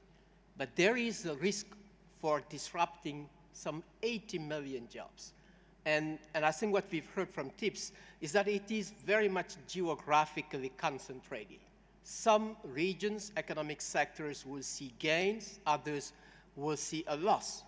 And so therefore, it's important to make sure that those that are going to be mostly affected be part of it. And I think this is not to say that just transition and the social justice agenda is to hijack and keep back the environmental agenda and its ambition. It's rather to turn that into a driver. And I would just want to recall that in 2019, when the UN Secretary General convened the Climate Action Summit, for the first time, he introduced what he called social and political drivers. So it was a set of policy discussions around the health, the employment, and the pollution dimension, the gender dimensions. And I think if you remember what happened in 2019 in France, in Chile, there was a very clear message that if those who are likely to be impacted are not part of the policy making, they may be very powerful forces of resistance. So therefore, I think workers are at the center of this, not only them, with industry, with governments, but they are most impacted. And that's why they climb it. The trade unions typically say, if you're not at the table, then you are the menu. And they don't want to be the menu. Yes. When I hear some of the just transition conversations, particularly the transition out of the high carbon jobs, you know, high carbon jobs are not necessarily, the old jobs are not necessarily co-located where the new jobs might be, right? And we heard that from South Africa. So are we just essentially talking about what we used to call industrial strategy? You know, central government taking a very strong role in the political economy to make big decisions about where the jobs will be and where workers should go to find those jobs. Is it that, or are we talking about something a bit different now? Well, I think it is certainly industrial policy and industrial strategy. And if we look at what the Paris Agreement has in the language on just transition, in the framework where the negotiations happen, you know, and the response measures, it is not limited to just transition. Those negotiations are about just transition and economic diversification and transformation. So the debate and the negotiations themselves, they are broad and they cover industrial policy. But I think it's much bigger because we are talking of really deep economic transformations. You know, what Raquel said, what Kate said earlier, and which is the agenda, moving out of fossil fuels by the end of this century. It's going to be a major economic transformation for economies and society. So I think industrial policy will be central to that, but not only. It's macroeconomic policy, it's about social policies, and it's about choosing a future we want between many different possible futures. Thank you very much. We'll come back to you. Nemo, I'm coming to you now in Nigeria. Nemo Bassi is the Director of Health for the Mother Earth Foundation, known to many as both an environmental defender and a human rights defender. And I remember many years ago with Ken Saro-Wiwa, until his death in '95, Ken himself would never choose. He was both. And in the context of the oil and gas sector in Nigeria, it is both. What's the legacy, Nemo, of oil and gas extraction in Nigeria, and how does that relate to our thinking on just transition? Thank you very much. There's indeed no way to separate human rights from environmental justice or climate justice because they're all intertwined, especially in a context where the resource for the energy system is derived from. Unfortunately, Ken Saro-Wiwa had to pay with his life, resisting the degradation that was happening from the extraction of fossil fuels, and which still continues today. But he also had a major success because he succeeded, along with the Ogoni people, to force oil to be left in the ground in Ogoni land. And that, to some of us, is the best climate action anyone can take in the present situation that we have. So the lasting legacy of oil and gas extraction in Nigeria, that is in the Niger Delta, is complex and very grim. It's best described by one word: ecocide. Ecocide is the best way to describe what oil and gas extraction has done to the Niger Delta. So the system has also been a very prime example of colonial extraction, where nature is enslaved and destroyed with huge impacts on communities. Indeed, oil and gas exploitation has been carried out and continues to be carried out with absolute impunity. Sometimes it's mind-boggling that we could have an oil spill ongoing at every point in time, and the whole world thinks that nothing is okay to continue with a system that depends on fossil fuels. The extraction has left a legacy of polluted land, polluted water, polluted air. According to United Nations Environment Program in the assessment of Ogoni environment, the soils were polluted in some places to a depth of 5 meters. when efforts were made to clean some of those locations, the pollution had gone as deep as 10 meters. Incredible things. And oil spills, as I said, occur on a daily basis, and we're having well blowouts in the region. And there's one particular one that has been ongoing. A well blew out in April 2020. There's fire there, there's oil spill there in the ocean offshore, and it's still ongoing over a period of 2 years. Nothing done to stop it. I mean, this is something that should trouble the entire world, because a polluted ocean does not respect national boundaries. So we talk about a legacy of extreme pollution and extreme environmental degradation, with over 120 gas furnaces pumping a toxic cocktail of gases into the atmosphere on a daily basis for over 6 decades. It's a systemic nightmare, in fact. And life is desperately short in the region where oil and gas is being extracted. And so it's a big infringement on human rights, it's a big infringement on environmental rights, and it's all a power play because of the drive for capital, accumulation of capital. But the good thing is, I mean, it's a very grim situation, but the good thing is that the people are very resilient, and they keep resisting and demanding for justice. And in terms of using methods, peaceful methods, including litigation at home and abroad, and other direct climate actions and mitigation action. So that, very briefly, that is the legacy that we have, and it's a horrible one. And I can't wait to see the petroleum civilization go away and allow humans move into a cleaner way to derive energy. You'll be waving off the last oil tanker. But turning to the green economy, I mean, as I said at the beginning, we mustn't assume for a moment that the green economy is going to mean less mining. Maybe a question for Anna, but if you look at predictions around cobalt, lithium, copper, nickel, aluminium, rare earth metals, that's going to mean more mining, not less mining. Polar mining, seabed mining, invasive mining in indigenous lands. Recently, in Norway, I believe there was, I think it was a copper mine, but the license was revoked based on the absence of free, prior and informed consent of indigenous peoples in the north of Norway. Nemo, what are the lessons that the green economy has to learn from your experiences, and are those lessons being learned quickly enough? Obviously, the lessons are not being learned quickly enough, and there doesn't appear to be any willingness to actually learn the lessons and to overturn the current system.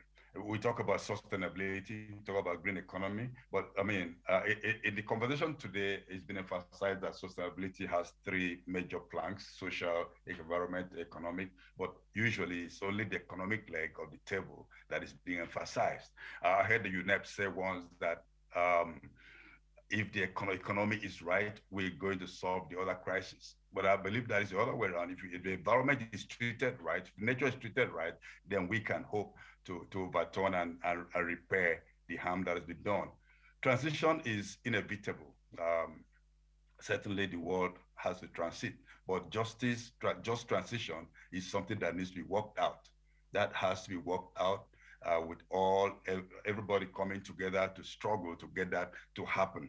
Regrettably, the formal climate negotiation itself doesn't really pay much talk to justice, even though they have the common but differentiated responsibility clause in the foundational document. I read in the Glasgow Pact that climate justice is only important to some countries, some people, some nations, some sections. And I think that is highly regrettable, because it has to be important for everyone. We can't continue. I think one other lesson is that we can't just continue with energy expansion. We have to look for work out a situation where nature is taken into account. We understand the limits of the planetary limits, and certainly we humans have the capacity to redefine energy, redefine the way we relate to one another, the way things are produced, and help to work to produce energy in a way that is consistent with the rights of nature, to continue to support living beings, including human beings. Renewable energy would not mean less mining, as you said. It's going to be more mining. Already we're even seeing not just the mining, even the way the equipments are being deployed, when we have massive solar panel fields, you have massive windmills or wind farms that displaces local communities from their territory, from their farmlands. All these are injustices that we're seeing in the deployment of the so-called clean energy options. So that needs to be tackled. And we have to learn. The challenge I believe that we have is to learn to produce energy with less mining.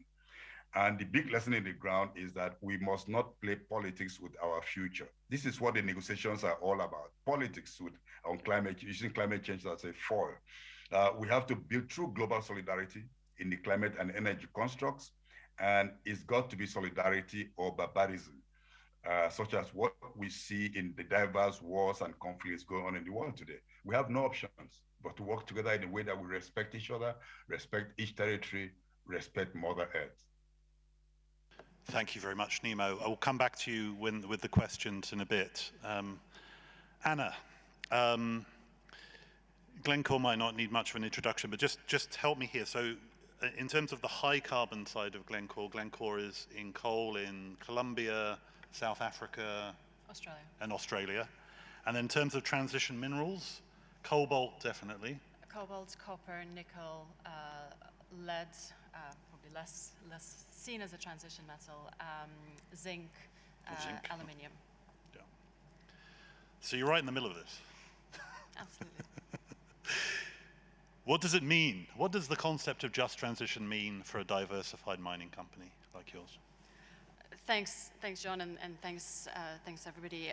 Thanks for having me here. You forgot one piece. We're not only a diversified mining company, we're also a trading company, which adds yet another lens on us.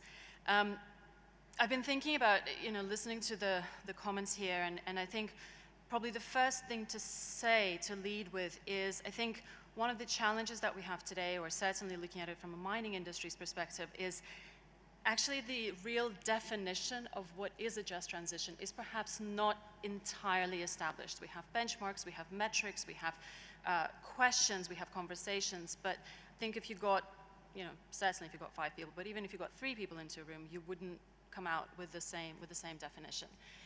And I think that then translates into how we think about it. And I was trying to think about it, sort of set up a framework, and it actually probably fits quite neatly with the categorization that you started. I think at its most immediate manifestation, and these are not exclusive to each other, nor are they sequential, but rather we're thinking about this very much through these different lenses, trying to think about it all at the same time, which in itself, of course, is challenging. At its most immediate manifestation, it's just transition is for us about managing the closure, particularly of our coal mines as they approach closure over time, in line with the considerations of the just transition in mind. So sort of a closure plus the considerations around how the closure process fits into the low carbon future. So how do we think about retraining? How do we think about investing in local enterprise? How do we work within the regional development plan while we are fulfilling our commitment to deplete our coal production? If we look at it more broadly, and we look at it from the metal side, and you're absolutely right, the green revolution will require more raw material. Yes, we absolutely have to increase recycling. We, as a society, have to look at resource use and efficiency of resource use. But with all of those things on the table, with new technologies, with everything, we still need new material. And so that new material has to come from somewhere. It has to come from more difficult places, because the easy places are the metal there is not there anymore. And so how do we avoid exactly this challenge that has been mentioned, the challenge of kind of green colonialism, of cutting corners locally to contribute to a greater good? And so that has made us think, realize that the just transition conversation is not just a closure conversation, it's actually a full mine planning life cycle conversation. From the very beginning, as we start thinking about some of the places where the industry must go to get these metals, how do we build in considerations of justice at that early stage, the concept of consent, but also how do we think about what is the long-term plan to help the countries in which these reserves are located to move into that low-carbon future. And so that thinking must inform every step of the life cycle process. And then I said there's another layer of complexity. We're a trading company. We are participating in multiple commodity value chains at multiple stages of the process. And so in addition to just thinking about, or not just, about thinking about our footprints, which is complex and has a lot of challenges, we must also think about this from the kind of the horizontal, I'm not sure what the direction is, but across the value chain.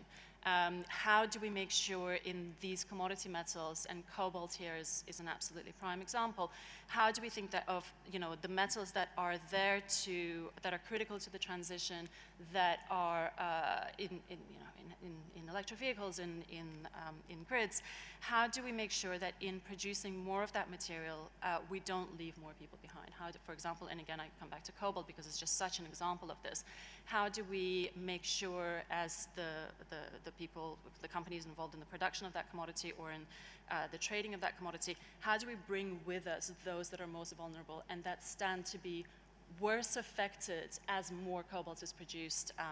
The illegal artisanal mining may proliferate, causing more risk. So how do we, in these supply chains, think about the systemic issues, the systemic vulnerabilities, and think about how we bring that along? Just on cobalt, we're talking about DRC primarily. Is half the world's cobalt, is that right? 75%. 75%. So in a sense, you're talking about the DRC when you say those things. Right. Keep going. Sorry. No, I think that was it. You asked how we think about it. No. Another question though is what? Say a bit more about your expectation of other actors then. What are you looking for from the Swiss government? What are you looking for from host governments around the world? What are you looking for from the ILO and trade unions, from the civil society going forward? What you mentioned, there are not rules of the road, right? No. Or a clear. I mean, there's the ILO definition on just transition around jobs and workers, but this wider conversation, Rachel says we need those guardrails. We need to develop them. I mean, what does that look like for you? Look, I think the answer is complex, and it's probably more about kind of almost keywords rather than fully fledged out actions. Maybe just to reflect on a few things that were said here already. I think Sandy mentioned this challenge of mono-economies. I think the mining industry as a whole has done a lot of work around enterprise development, around our operations, around building local farming, local service providers, but these are of course centered around the mine. We try and think about sustainability. We try and work with the communities and local governments to think about what comes beyond the mine, but of necessity, it is closer to that mono economy. I think there's a huge role for the government and for example, the South African government and the work that they're doing to conceptualize that future to be state so that we can play a role in that. We are finite, where our presence in countries is limited in time by definition. The transition is about that future. We need that conceptualization of that future. What is a low carbon future? It's not just closure. It's not just, and I say just, I mean, that's complicated enough. It's not about developing local agricultural solutions or business enterprises. It's about thinking about how does that longer term low carbon future look like and what are the different moving pieces. Just a quick one on that. I hear some people in the mining industry say that even if it wasn't for climate, there'd still be a transition in the mining industry because of automation. I mean, are we talking about more mining but less jobs going forward because of technology? Look, I can only comment from our perspective. So, and I know where that comes from. I think it's it's hugely dependent on the type of mining that you do and the type of geology that you deal with. In some circumstances, automation seems to be efficient and safe. Speaking from our experience and the operations that we run, the geology does not lend itself to that type of process. So that's probably my view on that. That's a clear answer. Right, thank you. Isabel, I gave the financial sector a bit of a tough time at the beginning by bemoaning the fact that the Task Force for Climate-Related Financial Disclosures is socially, vanillally absent, right? I mean, there's no reference to social risk, let alone human rights in TCFD. And TCFD has become, certainly in parts of Europe, the sort of framework of the day around finance and climate. So is that a problem? But I will congratulate the EBRD for leading a process amongst the multinationals to develop a set of principles around the just transition, which you launched at Glasgow. How are we doing on this international mobilization of finance? And how much of this, I've forgotten the number that Mark Carney came up with at the end. Was it 140 trillion or something? I can't remember what it was, but how much of that is just transition related? Is it just a drop in the ocean? Over to you. Thank you, John, and thank you to the organizers for inviting me to this very interesting conference today. It was great to hear some of the earlier interventions. On your question about the TCFD focuses very much on the climate risks, physical and the transition risks. But this is not the only standard the European Union that you say, for example, is trying to promote. We may need to go to broader ESG, which encompass the environmental, social, and governance aspects. And international, governments from all over the world, and certainly in Europe, they are making an effort in creating those frameworks that go beyond the environmental aspect or the climate aspect only. So I think just transition fits well in those broader frameworks that are being created. And I was actually looking at a project that we had yesterday in our weekly agenda of the bank, and it was a sustainability-linked bond, which is a new typology of bond, of financial instrument that can serve the purposes of a just transition, because it was a company that was combining green objectives, including the closure of some carbon-intensive assets, with a proposal for the management of the workers in the company. There was no reference actually to the wider value chain, which is something that has been discussed by some of the previous proposers, of the previous speakers. That is important as well, that we do not only focus on the people who are directly employed by the coal mine, for example, of the coal power station. It's rather the broader value chain. So there are standards and there are efforts being done to incorporate both the environmental and the social aspects, or the just component of the equation. In terms of investments that fit into the label of just transition, it's difficult to find projects that are very good in both elements, the social and the environmental. So you can find something the EBRD has been doing over the last few years, and it's becoming more and more common, is solar on coal. Former coal mines that are being closed, solar on top of them, which is a very interesting solution because some of the electricity infrastructure is there. We are helping with some green bonds in companies that are going through this transformation. We are helping with the build-up of renewable energy and other green capacities in areas that were formerly reliant on fossil fuels. And this creates job opportunities, sometimes coupled with training programs and other types of reskilling and inclusive practices. We are starting to do SME economic diversification in those regions. So at the end of the day, some sectors are declining, and some regions are quite monosector, as it's been discussed before. Others are more diversified. It depends a bit on the country and on the region. So the diversification effort we are starting to do as well. So it's a variety of investments that are coming. Sometimes what makes them just transition projects rather than only social or only diversification or only green is that they fit into a well-designed strategy. And I really like the earlier presentation from Sandy on what South Africa is doing. This is the type of thinking that the international investors and financial institutions like us need in order to invest in things that are just transition.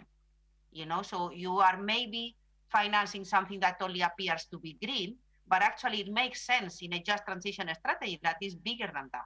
And I think this is the direction of travel, in my opinion. Thank you.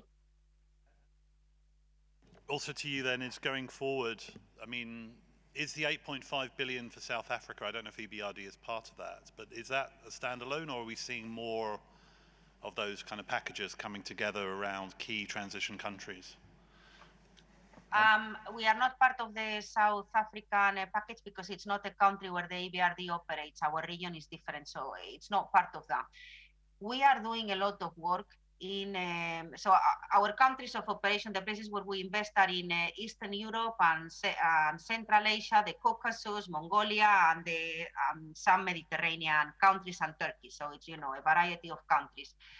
In Europe, you know, there is a very big push from the European authorities, the European Commission, on what they call the Just Transition package, actually. So they are building Just Transition plans where they try to go through this process of how do I move away from concentration of fossil fuel and stranded assets in a region towards a diversified portfolio while helping the decarbonization of Europe. Those plans give us the framework, and then we can go and put money into individual projects that will come out of that. These plans are being submitted now, so we think we're going to be able to do a lot of work later this year and next year, starting from there in the next few years. The Western Balkans are thinking about that as well. For them, it's more difficult because they don't have the money that is available from, you know, from a supra-state institution to be channeled towards this activity, but they are trying also to diversify away from coal, for example, and carbon-intensive industries. And we are channeling some money to alternative sources and helping in the retraining, relocation of workers. Thank you. Right, we'll get to the questions now because we've still got loads to get through. We've got 25 minutes. I think we can do all of these questions in 25 minutes. That's the challenge. The top of the pack, Andreas Misbach. Hi, Andreas. Hope you're well. It's Dear Anna. It's a letter to you. This is for you, this one. Glencore plans to run its coal mines for more than 10 years with the justification that a buyer would run them for even longer. Given its multi-billion profits, shouldn't Glencore treat coal as a stranded asset and close its mines now? Hi, Andres. Nice to hear from you. So maybe just to take this in parts, if I may.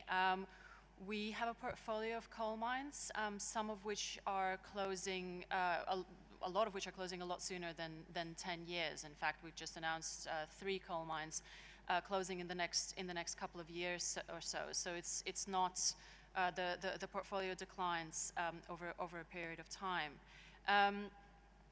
The justification that a buyer may exploit for even longer, the reserve is enormous, and any entity that looks to enter into these operations, and we know that from the conversations we have with our peers, are from an economic standpoint, of course, looking to their valuation is predicated on the full reserve.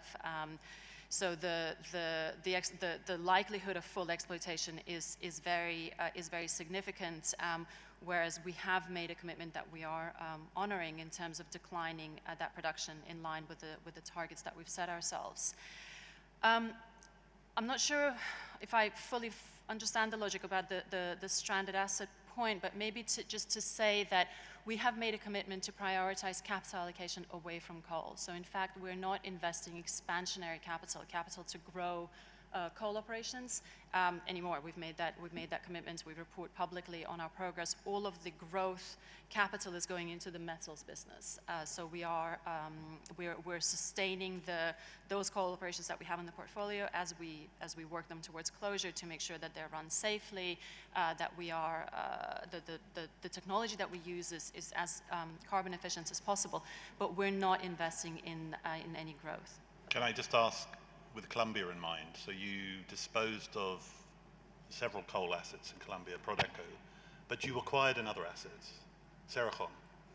So how does that fit with what you just said? Yeah, sure. So, I mean, maybe just to clarify, we handed the Prodeco assets back to the Colombian government.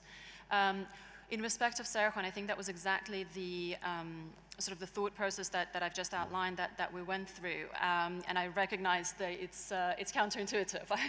There's no question. It doesn't seem to fit. No, no. Look, I think the important thing to remember with Cerrejón is we were a 1/3 shareholder in this operation for 20 years. The other two shareholders have adopted kind of strategies of divesting their coal portfolios. So this was one of the pieces that they wanted to divest. When we considered the options in front of us, the risk that we saw was twofold and a very significant one. In any scenario where we would have either a full ownership by another party or a partial ownership by another party, the reserve in Cerrejón is something like 4 billion tons of coal.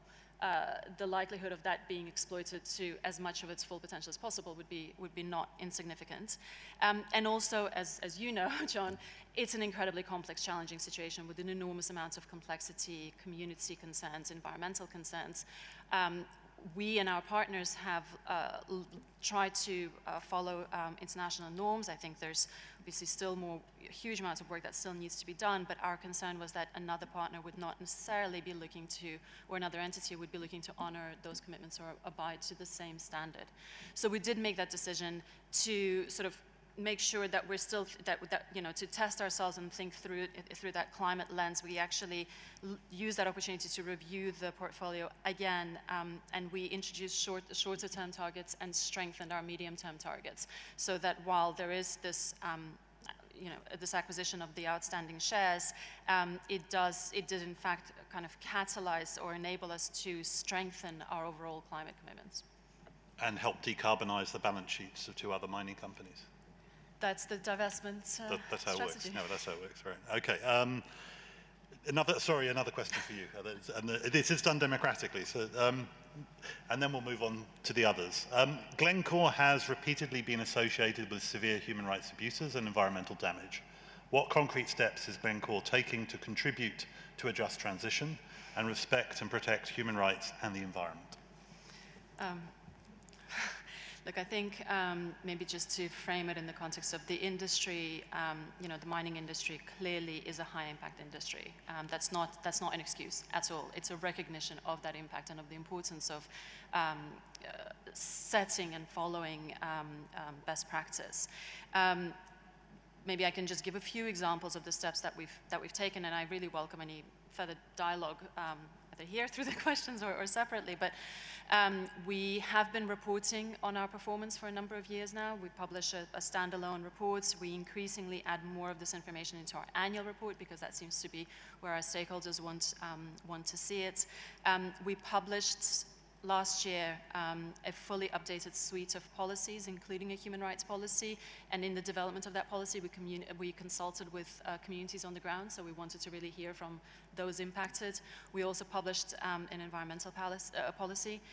Underneath that, we have internal standards around human rights, around security, social performance, closure, water, energy, and greenhouse gas, and that really dictates to our operations what they must achieve, and we sort of test, we assure against it.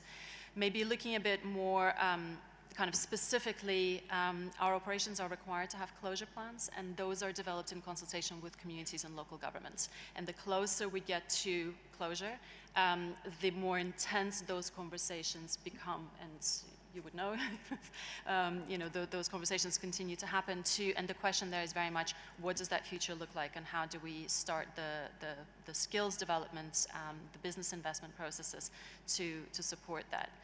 And maybe just to, sorry, long answer, but maybe just to give another example, looking again more kind of to a value chain conversation in this world. And I really do believe that it's very important that when we think about just transition, we think about it across all commodities. And here I come back again to the DRC and artisanal mining in cobalt, where very much we see increase in cobalt prices, the commodity of the future, and yet in the DRC, a proliferation of horrific working conditions, child labor, unsafe labor practices.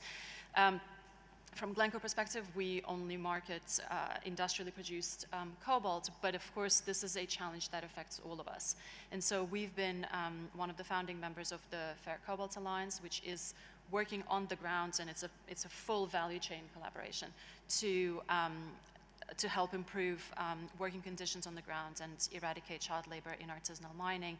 And we're also collaborating, again, with partners in the value chain around developing a standard that we can then all hold the industry to account to, that we can then enable this gap to be closed.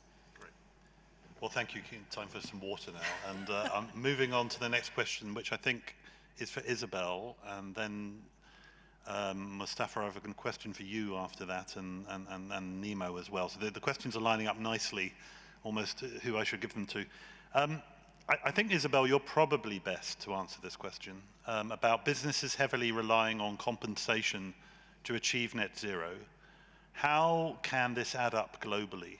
Aren't we ending up with far too much net, i.e. compensated change, as opposed to zero? And I think somehow that gets to the heart of the just transition question. Isabel, what's your reflections on that?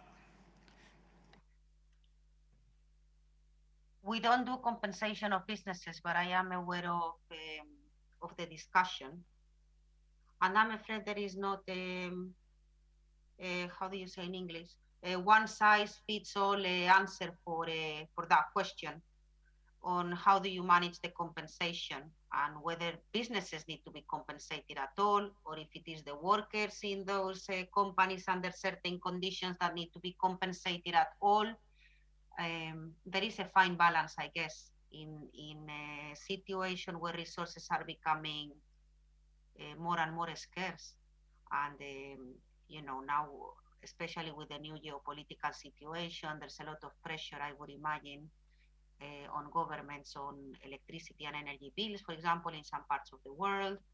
There is a very fine balance between the resources that you can spend in supporting workers and affected communities, and the money that has to be used for things like energy poverty. And as a reflection, I was reading the other day, there is this fund which is used with the income from the carbon pricing, which is applied in Europe for fossil fuel producers. Traditionally, it has been used to promote the green economic transition. And I have seen a few projects that actually were projects, just transition projects, meaning trying to relocate workers and to create alternative economic opportunities in coal regions. Part of this money is now going to be channeled towards vulnerable energy consumers who are hit by very high energy bills, which have doubled or tripled in many places. So there is a very fine line, and the issue of compensation, I think, needs to be discussed in detail on a case-by-case basis almost, and solutions will be different on every geography, also depending on historical considerations and many other things. Thank you very much. Thanks, Isabel. Lauren's question, I think, is for you, Mustafa. I think you're the best place to answer this. With regards to decent jobs, how can it be ensured that displaced people i.e. coal workers who lose their jobs, can effectively integrate, adapt to the new workforce and environment with unfamiliarity to the new job, how to convince them to. And this is an old question. I went to university in Sheffield in the north of England in the 1980s, in the middle of our miners' strike, where the impetus wasn't climate, but it was economics. And that's when the UK started buying Colombian coal, right? But arguably, those parts of England have yet to recover from the dislocation of the end of mining and the crushing of the trade unions at that time. It's a big question, Mustafa. What are your reflections on that? Well, of course, yeah, it's a big question, and I like that the question speaks of decent work, because in the previous session, I think there has been a discussion around the concept of just jobs or just work. And in the word of work, we're not familiar with the concept of just work. There is an established notion of decent work, which is that work must be productive, allowing people to have a decent living. They must have rights at work. And in the context of our discussion here, that includes the right to collective bargaining, negotiation. They must have social security, and they must, yes, they must have right to those fundamental aspects. And I think now within that broader framework is what just came in a previous discussion, this first temporal disconnect between the moment employment is lost and new job created, and the geographical disconnect, the time. So I think that's why policy is essential. And you know, we find ourselves really in a positive narrative where society can have more economic and social gains, but this is not going to happen by default. It needs to be planned, and that is why it's important to have just transition plans. And I mentioned earlier the 2019 UN Climate Action Summit, where one of the objectives was to encourage countries to commit to put in place social policies that go hand in hand with ambitious climate action, what you call just transition planning. And we had 46 countries that committed to put forward those plans so that they can, you know, look at what we talked about earlier, industrial strategies, you know, macroeconomic policies, and this is growing. I'm just happy to say that just this week on Tuesday, the United States joined that coalition. We now have 48 countries that formally committed to put in place national plans and strategies for a just transition, and to do that in a way that involves industry and workers, because then that's where you can discuss all these complexities of how to move people from one place to another. And obviously, this is very much context specific. You know, sometimes workers must just go on an early retirement, but it's not affordable in many contexts. You know, if you're in Europe with aging population, you cannot afford to grow the ranks of those going into early retirement, where, generally speaking, government policies to get people working longer. So therefore, it's very much context specific, but that is why policy and planning and an inclusive process of planning is central. For us, that is really the way we encourage our member states and social partners to work together and achieve that. I mean, just another follow-up a bit to that. One reflection I had on Sandy's presentation in South Africa, where she said, we don't think about this as leave no one behind. We think about this as actually tackling, you know, endemic inequalities and injustices that predate the just transition. And she reminded us at the beginning that South Africa is now the most unequal country in the world. Is the just transition concept being loaded up with too much?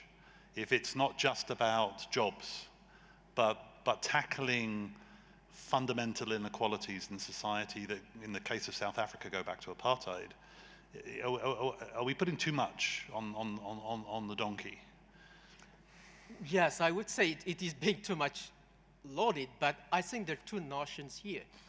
One is this issue of inequality. We are in a world that is so much unequal that people are looking at any other possible space to address those issues. But just transition, at least in the way it has been discussed in the World of Work and at the ILO, is about a just transition towards environmentally sustainable economies and societies for all.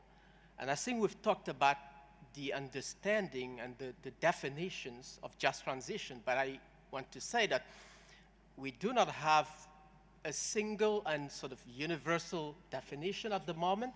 However, in 2015, the ILO tripartite constituents, governments, workers, and employees organizations have adopted a set of guidelines. So those guidelines towards an environmentally sustainable economy and society for all. And it says for all because it's not just workers like some we have in this Paris Agreement language, just transition of the workforce. In the ILO, it is recognized to be a just transition for workers, for employers, for community, and that's why this notion of for all was longly negotiated in the guidelines. Now, they don't give one definition, but they give a number of policy areas, like macroeconomic, industrial, sectoral, and process. And that process is as much important as the content. So I think that we don't have that definition, but I would encourage to look at the guidelines. And just to end, last week the ILO ended the governing body discussion where constituents discussed whether there would need to be an international labor standard on just transition. Now, in the end, they did not agree to go for a new labor standard. So for those not familiar with the ILO, what we refer to as a standard is a convention, a recommendation, or a protocol that have normative force. But there was a view that this is an evolving space of economic transformation, and normative action in the regulatory sense is not necessarily the best course of action. So they will go for a general discussion in next year, which is going to generate conclusions, but we hope that those conclusions will still give a very strong basis to understand what just transition is and how countries can now pick it, if they will, if they want, into national regulatory frameworks, like some are doing. You know, Canada, Scotland, Ireland, a few countries are already in that process. But at the international level, the agreement at the governing body was not to go for a standard, but more of a general discussion. Thank you. Nemo, I hope you're still with us. This question's definitely for you. In a shrinking space for civil society in many countries, how do we create an enabling environment for community participation in transition processes? What can be done to protect and strengthen civil society organizations? Nemo.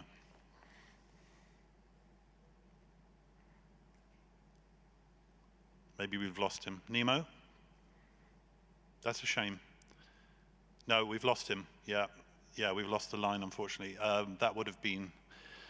We'll try and get a response by email, I think, because the role of human rights defenders in these processes, if defenders are under attack, and I think Global Witness recorded, I think it was about 150 assassinations of environmental defenders last year around the world. I mean, you know, so if in that context, if people can't speak out without the threat of retaliation, how can it be just? What can we do to protect the people who are defending either the planet or human rights in those processes? Maybe in your concluding remarks, the other three of you can think about that. But I'll move to the next question. In the last sort of 3 minutes, I think we can take one more here. How can we encourage funders and investors to move away from overly simplistic or climate mitigative only understandings of expected project impact and engage with the complexity, multiple objectives, social, environment, etc.? Isabel, that sounds like another one for you, and maybe any concluding remarks for you at the same time, Isabel. Thank you. Thank you, John. I think it goes in line with what I said before. This is an emerging area.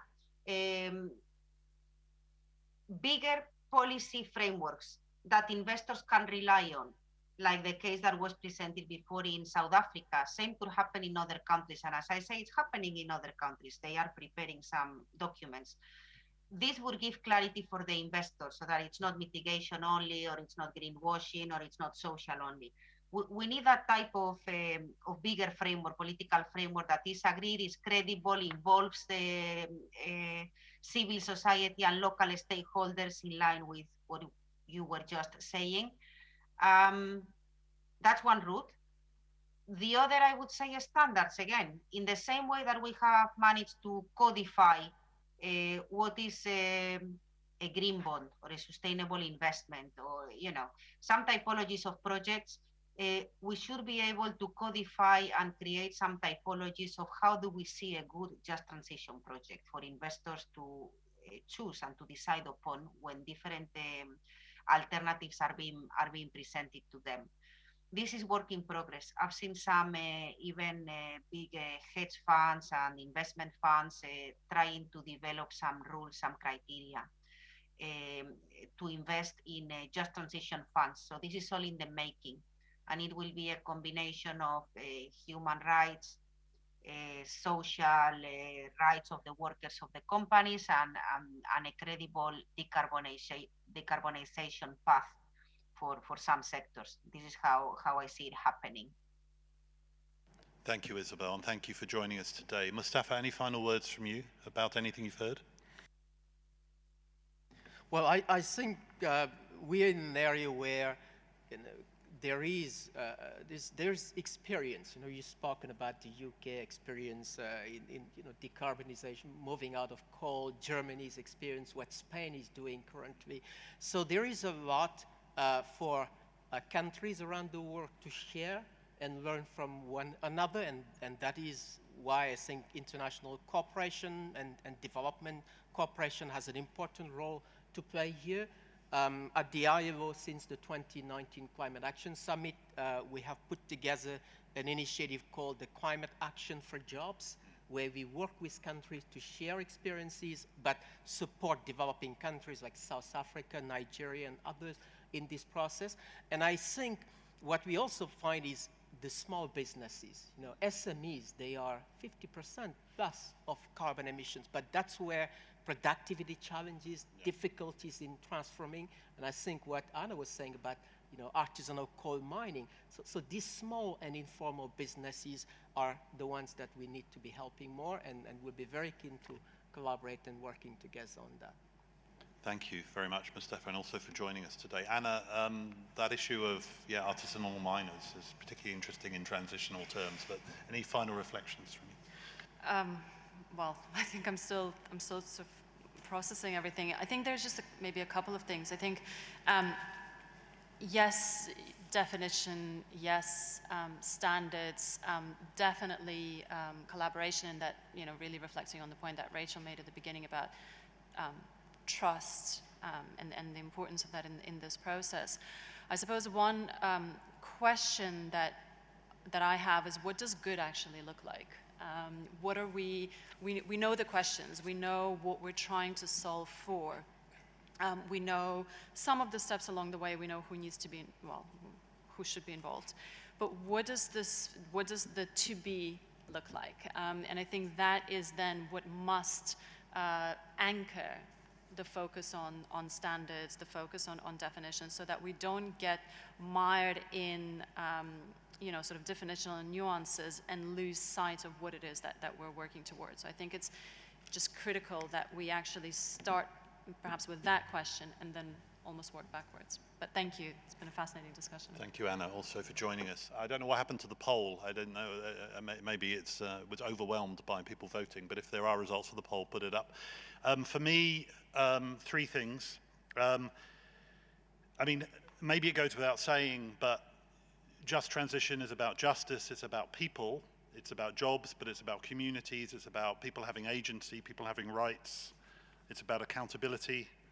So it has to be about human rights. Maybe we didn't talk enough about that, but interested in anybody online as the conversation goes on to challenge the fact that just transition shouldn't be about human rights. But for me, it's self-evident that it is. Three takeaways: it is an issue of international cooperation. We need to develop rules of the road, as Rachel put it, some standards, some norms. We might not be ready for it yet, as Mustafa said, but we do need to do that. Otherwise, the term will be used and abused by people who are denying climate change or trying to slow us down. take us in a different direction.